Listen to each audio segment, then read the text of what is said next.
মতুয়াগড়ের দিকে নজর রাখতে হচ্ছে, কারণ সেখানে তুলকালাম পরিস্থিতি। মতুয়াগড়ে মারপিট, ঠাকুর বাড়িতে তুলকালাম। শান্তনু বনাম মমতা বালা ঠাকুরের অনুগামীদের মধ্যে মারপিট।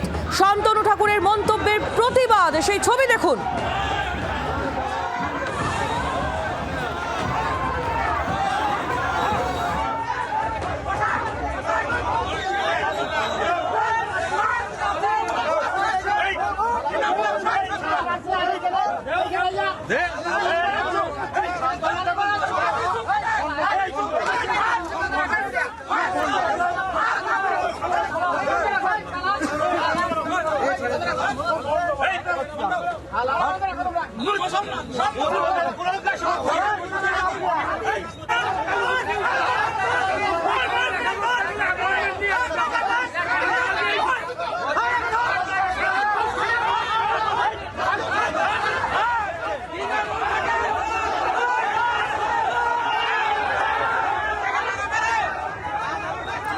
ঠাকুরবাড়ির কাজিয়া গড়ালো হাতাহাতিতে, সেই ছবি আপনারা দেখছেন। তুমুল মারপিট। শান্তনু ঠাকুর বনাম মমতা বালা ঠাকুরের অনুগামীদের মধ্যে এই মারপিটের ছবি সামনে এসেছে।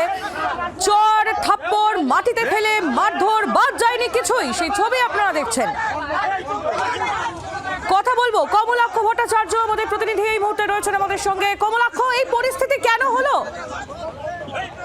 দেখো, মমতা বালা এবং শান্তনু অনুগামীদের দ্বৈরথে খণ্ডযুদ্ধের চেহারা কার্যত মতুয়া ধাম ঠাকুরনগরে। সেখানে আমরা দেখতে পেলাম যে মাটিতে ফেলে ধোলাই হলো মমতা বালার অনুগামীদের।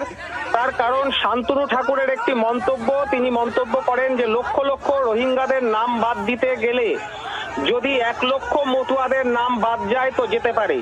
এই মন্তব্য কেন তিনি করেছেন, মতুয়াদের সঙ্গে বিশ্বাসঘাতকতা তিনি করছেন, এই অভিযোগ তুলে মমতা বালা দেবী এবং তার অনুগামীরা তারা কিন্তু ঘোষণা করেছিলেন আজকে শান্তনু ঠাকুরের বাড়িতে গিয়ে তারা জবাব চাইবেন যে মতুয়াদের সঙ্গে বিশ্বাসঘাতকতা কেন।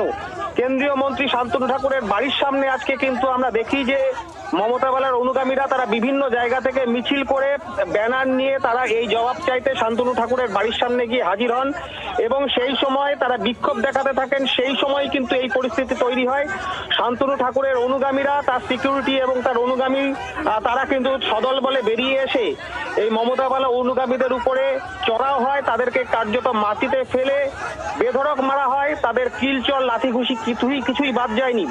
শান্তনু ঠাকুরের অনুগামীদের অভিযোগ যে পরিস্থিতি হয়েছিল একজন কেন্দ্রীয় মন্ত্রীর বাড়ির সামনে প্রায় কয়েকশো মতুয়া ভক্ত যারা মমতা বালা দেবীর অনুগামী তারা এসে শান্তনু ঠাকুরের প্রাণ সংশয় ছিল, তাকে কার্যত মারার হুমকি দেওয়া হচ্ছিল। এই পরিস্থিতিতে কার্যত বেপরোয়া হয়ে উঠেছিলেন তারা। সেই মুহূর্তে তাদেরকে সরানো হয়েছে। সেই সরানোর সময় ধস্তাধস্তি হয়েছে, মৃদু, কাউকে মারধর করা হয়নি এমনটাই তাদের দাবি। যদিও পরিস্থিতি যা ঘটেছে তাতে কিন্তু দু তরফের মধ্যেই কিন্তু ব্যাপক খণ্ডযুদ্ধ।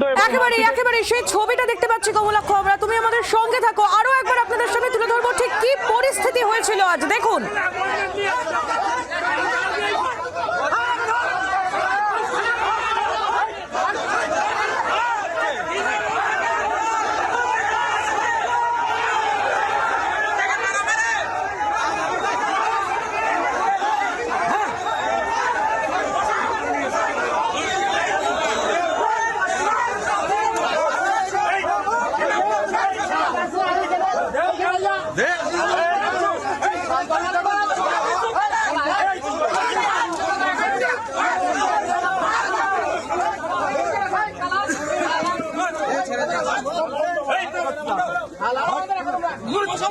এই ছবি দেখতে দেখতেই আরো একবার চলে যাবো কমলাক্ষ ভট্টাচার্যের কাছে, আমাদের প্রতিনিধি আমাদের সঙ্গেই রয়েছেন। কমলাক্ষ, মতুয়াগড়ের যে অশান্তি, সেই অশান্তি অজানা নয় কারুরই।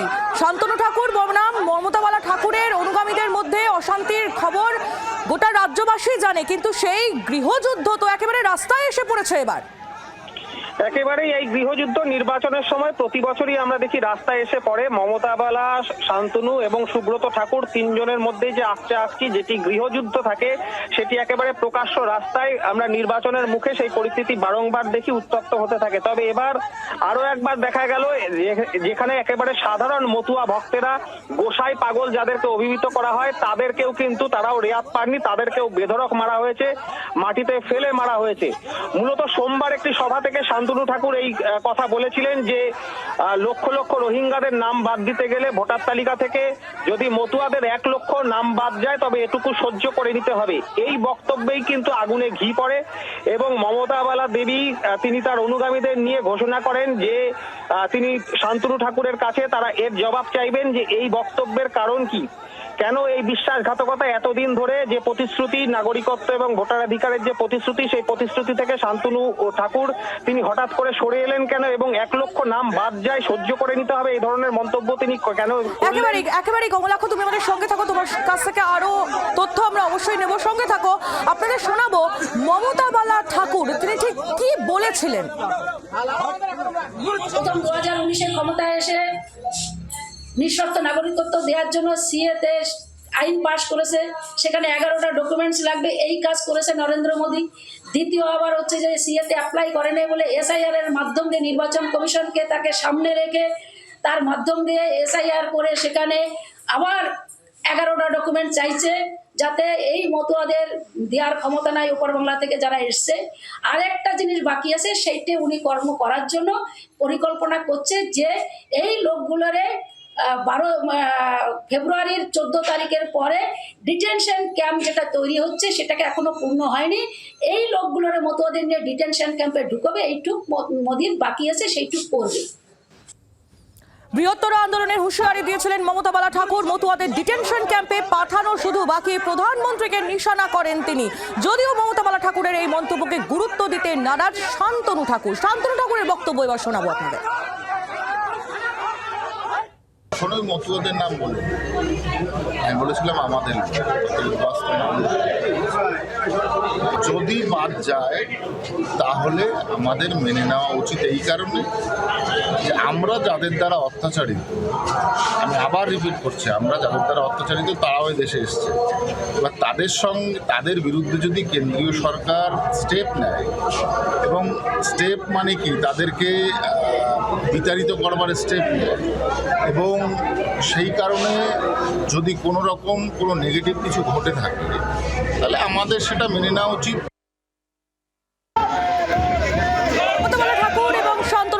উভয়ের বক্তব্যই আপনাদের সামনে আমরা তুলে ধরলাম, আর এই মন্তব্যগুলির প্রতিবাদে, এই মন্তব্যগুলির পরিপ্রেক্ষিতে আজ মতুয়াগড়ে একেবারে তুলকালাম। ঠাকুর বাড়িতে কি পরিস্থিতি হয়েছিল সেই ছবি তুলে ধরছি আপনাদের সামনে। শান্তনু বনাম মমতা বালা ঠাকুরের অনুগামীদের মধ্যে রীতিমতো মারপিট।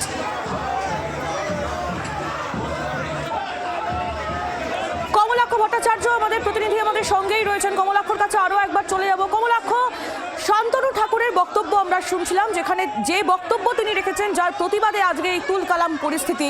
তবে বিজেপির তরফ থেকে তো বারংবার এটা বলা হয়েছিল যে প্রত্যেক মতুয়ার নাগরিকত্ব সুরক্ষিত করার দায়িত্ব বিজেপি নিচ্ছে। সেখানে এই 1 লক্ষ মতুয়ার নাম বাদ যাওয়ার প্রসঙ্গ যে আগুনে ঘি ঢালবে, তা তো বলার অপেক্ষা রাখে না।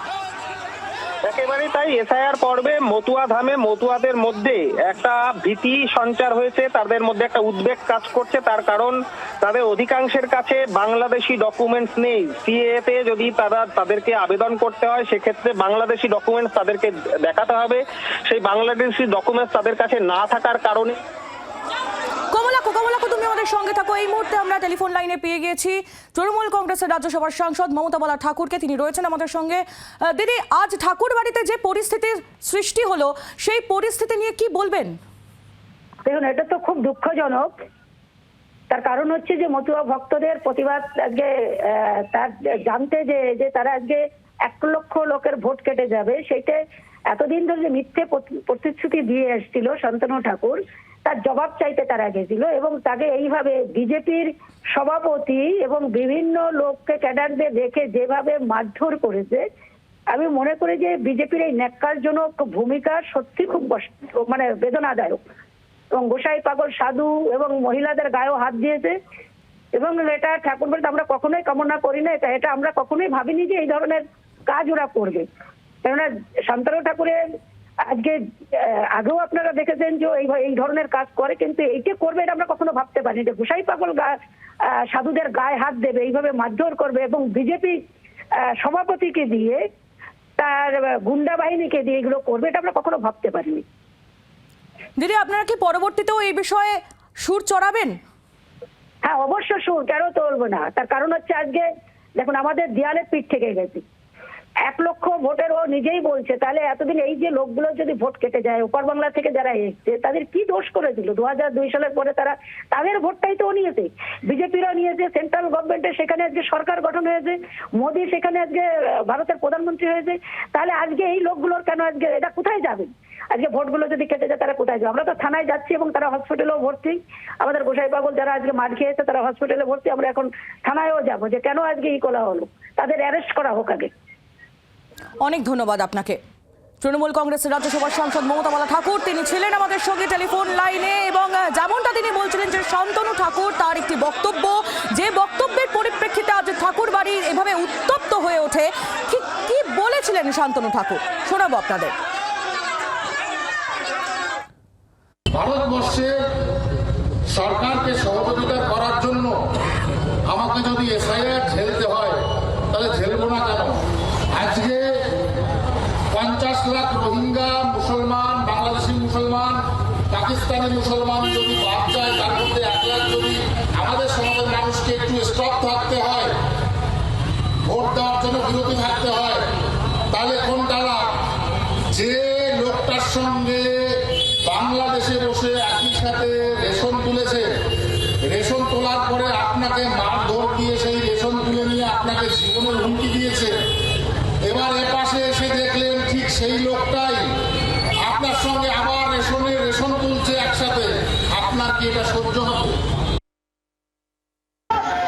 শান্তনু ঠাকুর তার এই বক্তব্যের পরিপ্রেক্ষিতে সুর চড়ায় মমতা বালা ঠাকুরের অনুগামীরা, এবং তারপরই আজ একেবারে ধুমধুমার কাণ্ড ঠাকুর বাড়িতে। আমি কমলাক্ষর কাছে আরো একবার চলে যাব, আমাদের প্রতিনিধি আমাদের সঙ্গেই রয়েছেন। কমলাক্ষ, মমতা বালা ঠাকুর তিনিও যেমন জানালেন জি 24 ঘন্টা আগে যে এই বিষয়ে কিন্তু এখানেই থেমে থাকবে না, তিনি থানাতে যাবেন বলেও জানালেন জি 24 ঘন্টায় কিছুক্ষণ আগেই। অর্থাৎ মতুয়াগড়কে ঘিরে বঙ্গ রাজনীতি যে ফের একবার উত্তপ্ত হয়ে উঠবে তার আভাস কিন্তু পাওয়া গেল। দেখো, একেবারেই মমতা বালা দেবী তিনি বারবার করে যে কথা বলছিলেন যে 2019 সালে সিএ কার্যকর হয়, কিন্তু তারপর এখনো পর্যন্ত গত 6 বছরে কতজন নাগরিকত্ব পেয়েছেন তার সঠিক হিসেব এখনো পর্যন্ত নেই। অথচ মতুয়াগড় থেকে এই 2019-এর সিএ এর জুজু দেখিয়ে মতুয়াগড় থেকে ঢালাও সমর্থন বিজেপি পেয়েছে, কিন্তু এখনো পর্যন্ত তাদের যে দীর্ঘদিনের দাবি সেই দাবি পূরণ হয়নি। উপরন্তু নির্বাচনের মুখে এই এসআইআর কে ঘিরে তাদের উপর ভীতি সঞ্চার, এবং তার পাশাপাশি সর্বশেষ এর আগুনে ঘি দিয়েছে এই শান্তনু ঠাকুরের এই মন্তব্য যে 1 লক্ষ নাম বাদ গেলে সেটা সহ্য করে নিতে হবে, সহ্য করে নিতে দেওয়া উচিত, তেমনটাই মন্তব্য।